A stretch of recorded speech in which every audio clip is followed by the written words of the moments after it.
दो दो बार पिटाई के बाद बौने के सभी भाई गुस्से से तिलमिला उठे। वो अब बौने को जान से ही मार देना चाहते हैं। बस अब बहुत हुआ।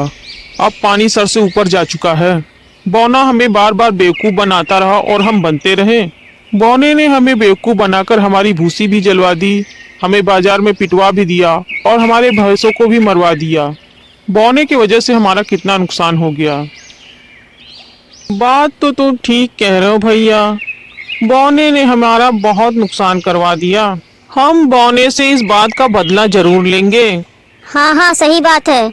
अब बौने को जिंदा छोड़ना ठीक नहीं है। हम बौने को जान से ही मार देंगे। भाइयों, मेरे पास एक योजना है। मेरी बात ध्यान से सुनो। हम बौने को शादी करने के बहाने नदी के पार लेके जाएंगे और बीच नदी में ही उसे धक्का दे देंगे। बौना नदी में डूब के मर जाएगा। इस तरह हमें बौने से हमेशा हमेशा के लिए छुटकारा मिल जाएगा और हम बौने की जमीन भी हड़प लेंगे। ये बहुत सही कहा भाई तुमने। हम बौने को नदी में डुबा के मार देंगे, किसी को पता भी नहीं चलेगा। चलो फिर बौने की शादी करवाते हैं। बौना, ओ बौना। आ गए बेवकूफ लोग। दो दो बार पिटाई के बाद भी सुधरे नहीं। अरे आओ आओ आओ।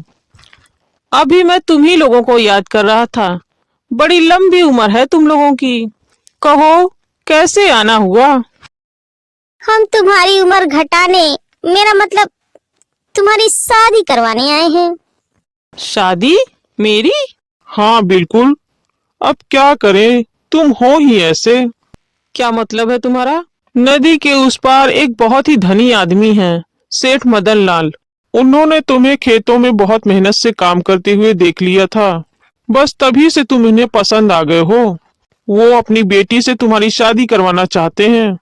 क्या सेठ जी अपनी बेटी की शादी मुझसे करवाना चाहते हैं? हाँ, बहुत तारीफ कर रहे थे तुम्हारी। अच्छा ठीक है, अब तुम तैयार हो जाओ। हम डोली का इंतजाम करने जा रहे हैं। वो सेठ जी का घर नदी के उस पार है ना, तो नाव का भी तो इंतजाम करना पड़ेगा। हम जाते हैं सब चीजों का इंतजाम करने। तुम जल्दी से तैयार हो जाओ। लेकिन बौना भी बहुत चालाक था। जब बौने के सभी भाई चले गए, बौना सोचने लगा, ये सब मुझसे इतना जलते हैं, ये लोग मेरी शादी क्यों करवाएंगे? जरूर दाल में कुछ काला है, जरूर बात कुछ और है। मुझे सतर्क रहना होगा। जब बौना नदी की तरफ जा रहा था, उसे रास्ते में एक लड़का दिखा जो बकरियां चरा रहा था। पदहा पिलितिया के तोल दे हलू, गोली बकली तलाई काहे थोल दे हलू। हट हुर्र, हट हट हट हुर्र। हे भगवान, मैं क्या करूं? अले भैया, अले अले क्यों लो लए हो? अले कुछ बताओ तो सही, क्यों लो लए हो? क्या बताऊं भैया, मेरे घर वाले मेरी शादी करवा रहे हैं। शादी हो रही है इसलिए लो लए हो? लेकिन मैंने तो सुना है कि शादी के बाद लोना पड़ता है। तुम अभी से क्यों लो लए हो? अब क्या बताऊं भैया तुमसे, मेरी शादी पहले से हो चुकी है। मेरे बीवी बच्चे हैं, फिर भी मेरे घर वाले मेरी दूसरी शादी करवाना चाहते हैं। क्या तुम सच बोल रहे हो? बाप ले बाप, मैं इतना लंबा, इतना सुंदर, इतना क्यूट, और अभी तक मेरी एक भी शादी नहीं हुई है। ये छाले देल पुतिये की दूसरी शादी हो रही है। अरे क्या हुआ भाई, क्या सोच रहे हो? अरे कुछ नहीं कुछ नहीं। लेकिन तुम्हारे घर वाले तुम्हारी दूसरी शादी क्यों करवा रहे हैं?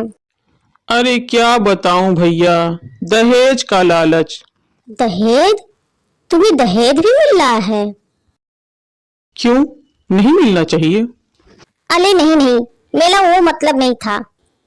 क्या बताऊं भैया, एक पत्नी का खर्च तो मैं उठा नहीं पा रहा हूँ, अब दूसरी शादी कैसे कर लूं? तो अब तुम क्या करोगे? मैं सोच रहा था कि अगर कोई कुंवारा लड़का होता जो शादी करना चाहता हो, तो मैं अपनी जगह पर उसकी शादी करवा दूं। देखो तो जला, मैं सामने खड़ा हूँ और इसे कुछ दिखाई नहीं दे रहा है। अरे भाई क्या सोचने लगे? नहीं नहीं, कुछ नहीं कुछ नहीं। अरे भाई, मैं क्या कह रहा था कि मैं भी तो कुआला हूँ। क्या तुम कुंवारे हो? तुम शादी करना चाहते हो? अब तुम इतना कह रहे हो तो मैं मना नहीं करूंगा। आखिर मैं भी तो इंसान हूँ। मुझे तुम्हारा दुख देखा नहीं जा रहा है।